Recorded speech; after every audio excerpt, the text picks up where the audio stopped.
আসসালামু আলাইকুম, কেমন আছেন সবাই? আই হোপ অনেক বেশি ভালো আছেন। আলহামদুলিল্লাহ, আল্লাহর অশেষ রহমতে আমিও এই দূর প্রবাসে অনেক বেশি ভালো আছি। কাছের ও দূরের, দেশ ও দেশের বাহিরের যে যেখান থেকে আমার আজকের ভিডিওটি দেখছেন, আশা করছি অনেক বেশি ভালো আছেন, সুস্থ আছেন এবং নিরাপদে আছেন।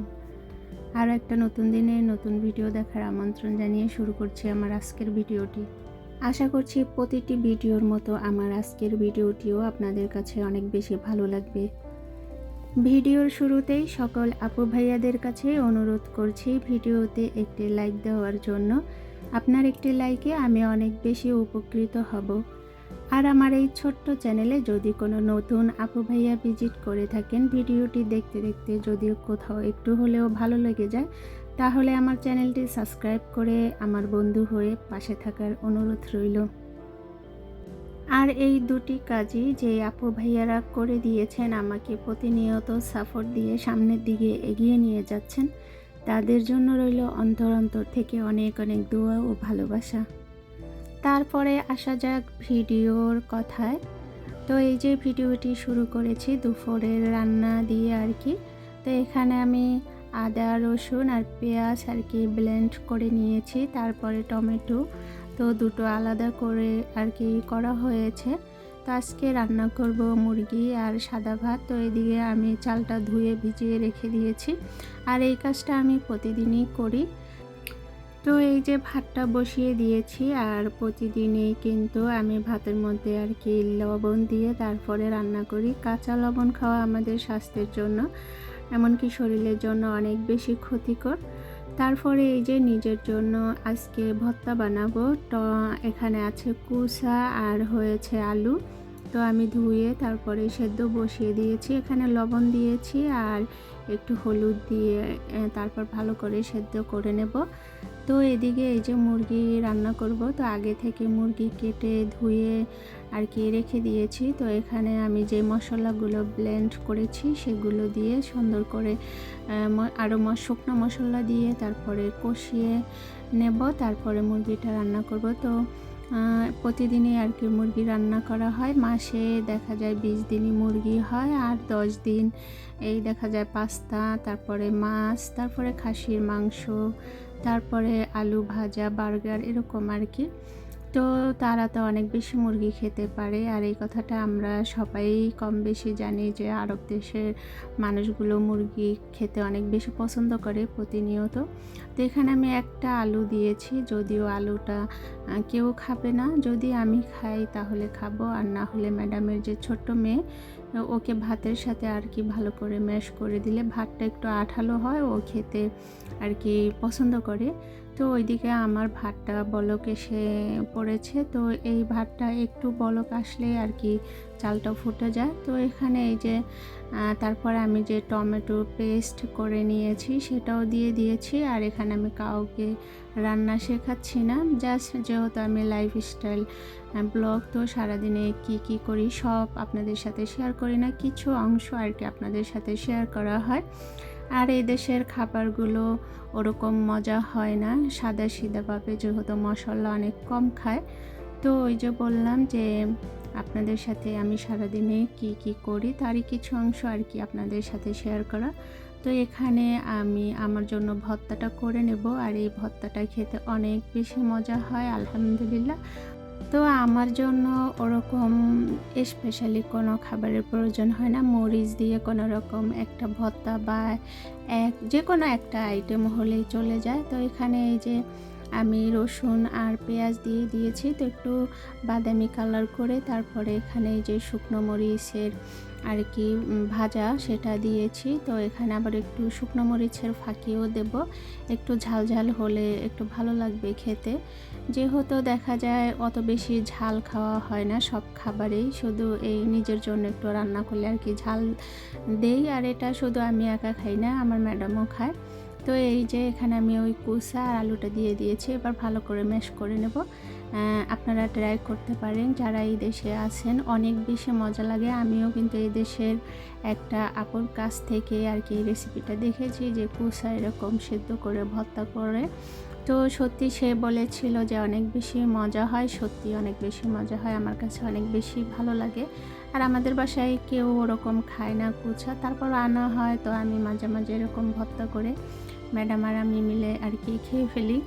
তো যাই হোক, এই যে অফ ক্যামেরায় আমার মুরগিটা রান্না করা হয়ে গেছে, তো আরেকটু মনে হয় ঝোলটা শুকালে ভালো লাগবে। তো আমি পরে আবার যখন খাবে তখন তো আবার গরম করতে হবে, সেই সময় আরেকটু ঝোলটা শুকিয়ে নেব, তাহলে আরও বেশি দেখতে সুন্দর হবে আর খেতেও ভালো লাগবে।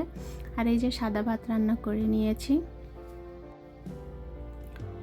এই ভাতের চালটা আর কি অনেক বেশি লম্বা হয় আর ভাতটা খেতে ভালোই লাগে, তবে ভাতটা যদি পরিমাণে বেশি খাওয়া হয় তাহলে অবস্থা খুবই খারাপ লাগে আর কি, আর অনেক বেশি পানি পিপাসা লাগে। তো এই যে আরবিয়ান বিখ্যাত খাবার আর কি বানাতে চলে এসেছি। তো আগের ভিডিওতে আর কি আমি এমনিই দেখিয়েছিলাম, তো এখানে একটা আপু আর কি 2-3টা ভিডিওতে কমেন্টস করেছিল গাহুয়ার রেসিপি দেখানোর জন্য, মানে দেওয়ার জন্য। তো সেই আপুটার জন্যই আজকে মানে ভালোভাবে দেখিয়ে আমি আর কি এই গাহুয়াটা জাল দেব। যদিও মুখে বলে দিলে হয়তো বুঝতো না বা বুঝবে না, সেজন্য ভালোভাবে দেখিয়ে তারপরে আর কি আমি এবার গাহুয়াটা বানিয়ে নেব। আর আরবিয়ানের খুবই জনপ্রিয় একটা খাবার হচ্ছে এটা আমরা যারা এই দেশে আছি বা বাংলাদেশেরও অনেকেই জানে বা এই দেশেও অনেকেই জানে যে আরবিয়ানদের কত জনপ্রিয় বিখ্যাত এই খাবারটা। তবে যাই হোক, তবে ওই যারাই মানে এই গাহুয়াটা জাল দিবেন অবশ্যই গরম পানিতে আর কি গাহুয়াটা দিবেন। আর ওই যে পাউডারটা ছিল ওই যে কাচের জারের মধ্যে, ওটা ছিল আপনার এলাচ ফাঁকি করা আর কি। তো একটু এলাচের পরিমাণ একটু বেশি দিবেন, তাহলে অনেক বেশি ঘ্রাণ আসবে আর খেতে ভালো লাগবে। তো যা দেওয়ার আমি তো সব দেখিয়ে দিয়েছি। যদি আপনি অনেক বেশি পানি দেন, মানে অনেক বেশি করে জাল দেন, তাহলে গাহুয়ার পরিমাণও বেশি দিতে হবে, তাহলে আপনি পারফেক্ট একটা স্বাদ পাবেন আর ঘেরানো সুন্দর পাবেন। আর যদি পানি বেশি দেন আর গাহুয়া অনেক কম দেন, তাহলে কিন্তু এটা অনেক বেশি পানসে লাগবে, অত বেশি মজা লাগবে না। আর এটা খেতেও এমনিতেও আর কি পানসে হয়, তবে একটু পরিমাণে বেশি দিলে একটু বেশি ঘ্রাণ আসে, খেতেও আর কি একটু ভালো লাগে। তো জানি না সেই আপু আজকে আবার ভিডিওটা দেখবে কিনা, যদি দেখে তাহলে তো আলহামদুলিল্লাহ, তার রেসিপিটা সে পেয়ে যাবে। আর যদি না দেখে তাহলে আবার এসে কমেন্টস করবে আপু গাহুয়ার রেসিপিটা দিবা। তো আমাকে কয়েকটা ভিডিওতে বলেছিল, যদিও আমি নিজের জন্য আর কি বানাই না, তাদের জন্যই বানানো হয়, যখন বলে তখনই আর কি বানাই। তো ওইদিকে আমি গাহুয়ার মধ্যে যা দেবার সেটা তো দেখিয়ে দিয়েছি, তারপরে আবার এই যে ডিপ ফ্রায়ারের মধ্যে আর কি যা দেওয়ার সেটাও দেখিয়ে দিয়েছি। তবে এটার মধ্যে অনেক পরিমাণে কম আর কি ডিপ ফ্রায়ারের মধ্যে দিতে হয়, একটু করে দিলেই হয়ে যাবে, যেহেতু আমি যখন জাল দিয়েছি ওই যে ওটার মধ্যে তো পরিমাণে সব কিছু একটু বেশি দিয়েছি, এর জন্য এই যে ডিপ ফ্রায়ার যেটা বলে এই যে এটার মধ্যে অল্প করে দিয়েছি। আর যে জাফরান ওটা দিলে দেখতে একটু কালার অনেক বেশি সুন্দর আসে আর খাবার সময় অনেক সুন্দর একটা স্মেল আসে আর কি। তো যাই হোক, তারপর এই যে দোতলায় এসেছি। আজকে ভয়েস দিতে এসে আমার অনেক বেশি হরণ লাগছে, কেন জানি না।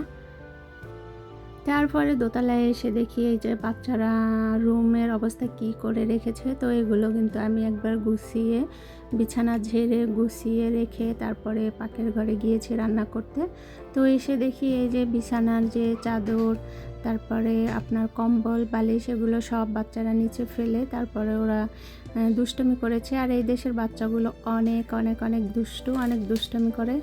মাশাআল্লাহ, আমার ম্যাডামের 3টা বাচ্চা, তো মনে হয় যে 10টা বাচ্চা যেরকম দুষ্টামি করে ওরকম 3 বাচ্চা করে, একবারে সব কিছু উলটপালট করে। যেখানেই ওরা 3জন থাকে সেখানে অবস্থা খুব খারাপ করে ফেলে, একেবারে সব কিছু এলোমেলো করে, নোংরা করে, অনেক বেশি দুষ্টামি করে।